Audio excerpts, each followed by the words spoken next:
Assalamualaikum warahmatullahi wabarakatuh. Perkenalkan, nama saya Hilal Ajemi dari Prodi Perbankan Syariah dengan NIM 25010502242. Izin menjelaskan analisis implementasi kebijakan moneter di Indonesia dan dampak terhadap perekonomian. Di sini ada daftar isi. Langsung ke latar belakang dan rumusan masalah. Latar belakang, kewenangan menetapkan kebijakan moneter berada di Bank Indonesia sebagai bank sentral independen menjaga stabilitas rupiah dan inflasi.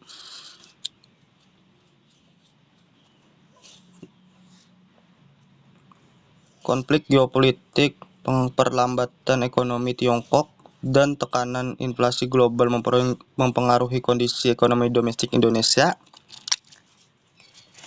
Dinamika BI rate dipertahankan 6% di bulan Januari, naik ke 6,25% di bulan April. Respon tekanan rupiah lalu kembali 6% di bulan September. Sering terkendalinya inflasi. Lanjut ke rumusan masalah. Bagaimana kebijakan moneter mempengaruhi inflasi di Indonesia? Bagaimana kenaikan inflasi terhadap daya beli masyarakat? Bagaimana pengaruh inflasi BI rate dan nilai tukar terhadap investasi dan konsumsi? Lanjut, kita masuk ke pembahasan konsep kebijakan moneter.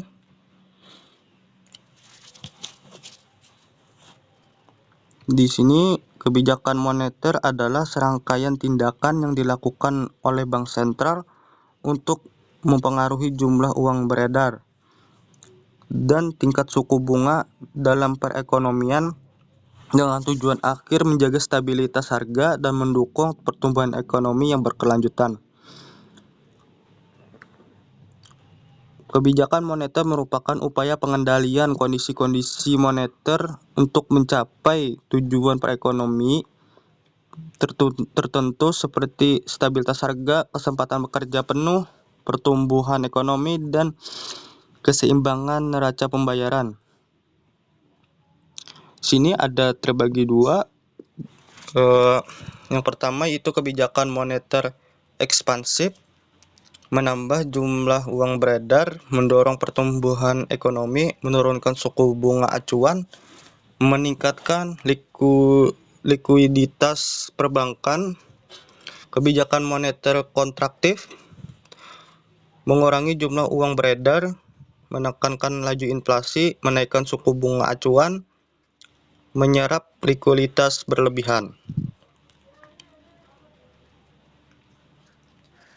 Selanjutnya, instrumen kebijakan moneter. Yang pertama, A. BI rate, suku bunga kebijakan yang mencerminkan stance moneter BI mempengaruhi suku bunga perbankan, kredit, dan konsumsi.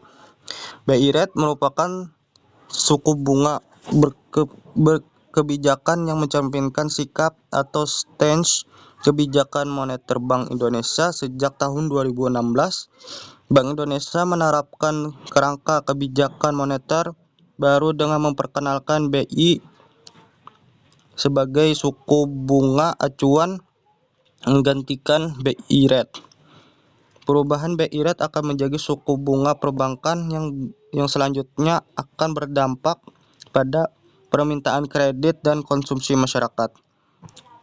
Yang kedua, B. Operasi pasar terbuka. Operasi pasar terbuka (OPT) merupakan kegiatan transaksi di pasar uang dilakukan oleh Bank Indonesia dengan cara membeli atau menjual sertifikat Bank Indonesia, surat utang negara, atau instrumen keuangan lainnya. Melalui OPT, Bank Indonesia dapat mengembalikan likuiditas perbankan sehingga kestabilan suku bunga di pasar uang dapat terjaga. Ketiga, C. Giro wajib minimum. Dana minimum yang harus dipelihara di Bank BI. Kenaikan GWM mengurangi kapasitas kredit bank. Maksudnya, Jumlah dana minimum yang wajib dipelihara oleh bank dalam bentuk saldo rekening giro pada Bank Indonesia. Peningkatan GWM akan mengurangi kemampuan bank untuk memberikan kredit sehingga jumlah uang beredar berkurang. Yang keempat, D. Intervensi nilai tukar. Beli atau jual falas di pasar spot forward plus penerbitan SBBI falas untuk menjaga stabilitas rupiah cadangan devisa. Bank Indonesia melakukan intervensi di pasar valuta asing untuk menjaga stabilitas nilai tukar rupiah. Intervensi dilakukan dengan cara membeli atau menjual valuta asing di pasar spot atau forward untuk sesuai kebutuhan. Selain itu, Bank Indonesia juga menerbitkan surat berharga Bank Indonesia SBBI falas sebagai instrumen untuk memperkuat cadangan devisa. Selanjutnya ada transmisi kebijakan moneter ITF. Mekanisme transmisi kebijakan moneter adalah proses bagaimana kebijakan moneter yang diambil oleh bank sentral mempengaruhi kegiatan ekonomi real dan inflasi. Bank Indonesia menganut kerangka inflation target framework sejak tahun 2005 dengan suku bunga sebagai utama dan inflasi.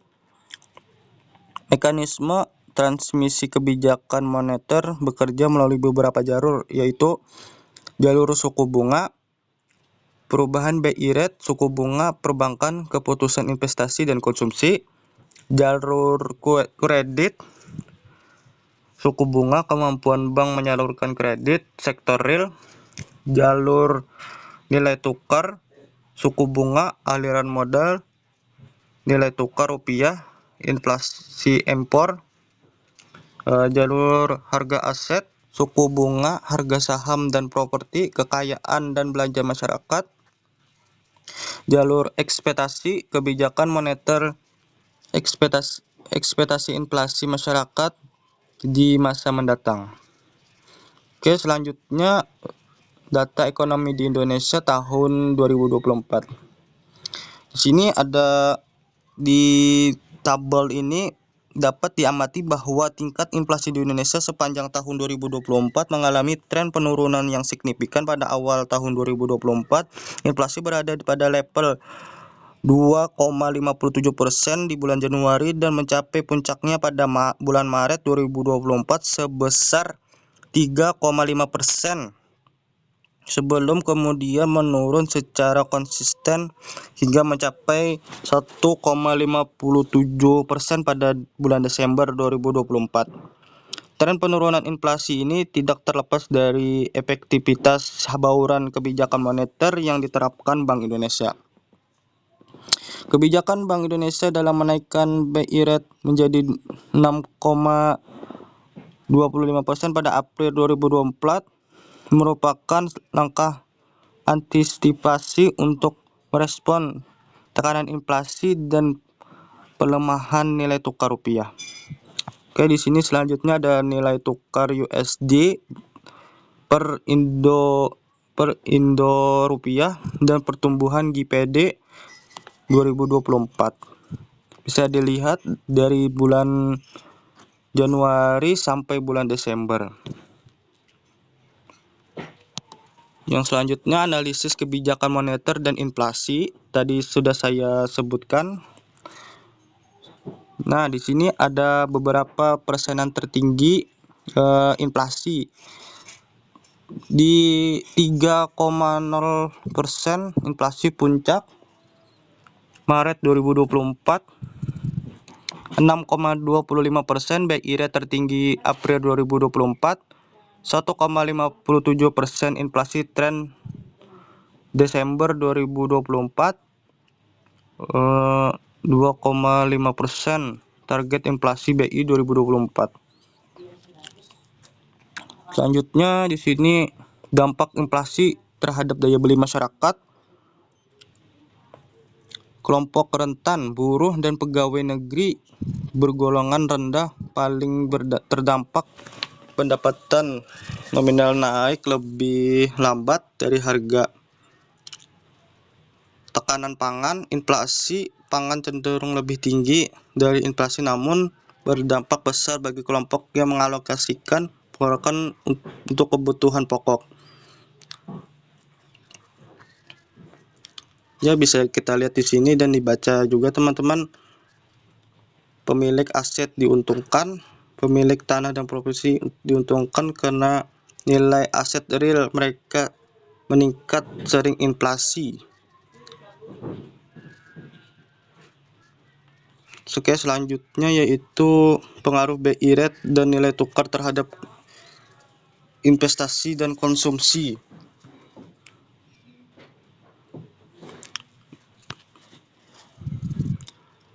Dampak nilai tukar lemah, meningkat daya saing ekspor Indonesia. Ya, bisa kita lihat di sini. Biaya impor bahan baku barang modal naik, beban utang dolar AS meningkat dalam rupiah, tekanan dan pada probabilitas dan kapasitas inflasi, suku bunga kredit perbankan meningkat, biaya modal usaha lebih tinggi, minat investasi sensitif, suku bunga berkurang, masyarakat terdorong menabung lebih banyak, penurunan investasi swasta domestik dan asing. Investasi infrastruktur pemerintah tetap kuat, ekspor komoditas tetap kompetitif, KUR bersubsidi menjaga aktivitas UMKM, GPD stabil 5% Bank Indonesia 2024. Dampak terhadap UMKM dan perbankan. Di sini industri perbankan merupakan sektor yang paling langsung merasakan dampak perubahan kebijakan moneter perbankan Indonesia. Kebijakan BI rate meningkat 6,25% pada bulan April 2024. Dari bisa kita lihat di sini 61% kontribusi UMKM terhadap BPD, 97% plus penyerapan tenaga kerja, 280 triliun platform KUR tahun 2024, 6% per tahun suku bunga KUR 2024. Oke, selanjutnya dampak kebijakan moneter terhadap perbankan. Penyesuaian struktur suku bunga, kenaikan BI rate 6,25% mendorong perbankan menyesuaikan suku bunga DPK, dana pihak ketiga, maupun suku bunga kredit. Kedua, net interest margin. BI rate tinggi berpotensi meningkatkan NIM, selisih bunga kredit simpanan, namun meningkatkan risiko kredit bermasalah karena beban cicilan debitur lebih berat. NPL terjaga 5% di bawah threshold 5% yang ditetapkan OJK, menunjukkan ketahanan sistem perbankan nasional di tengah tekanan suku bunga tinggi. 4. Relaksasi makroprudensial, pelonggaran LTV kredit properti dan down payment kendaraan mendorong penyaluran kredit ke kantor prioritas. Sinergi antara kebijakan moneter dan makroprudensial. Kesimpulannya, inflasi terkendali, kebijakan moneter BI efektif, terjaga inflasi dalam target 2,5%, turun dari 2,57% bulan Januari ke 1,57% di bulan Desember. Tekanan daya beli, inflasi puncak 3,5% bulan Maret 2024, menekankan daya beli kelompok rentan. Dampak kumulatif kenaikan harga masih dirasakan meski inflasi kemudian menurun. Meski ada tekanan dari suku bunga tinggi, rupiah melemah, GPD tetap tumbuh stabil 4,94% sampai 5,11%, didukung investasi pemerintah dan ekspor komoditas. Sinergi kebijakan program KUR bersubsidi relaksasi makroprudensial membantu UMKM perbankan tetap resilient dengan NPL di bawah batas aman OJK. Oke, mungkin itu saja presentasi dari saya. Salah khilaf saya mohon maaf. Assalamualaikum warahmatullahi wabarakatuh.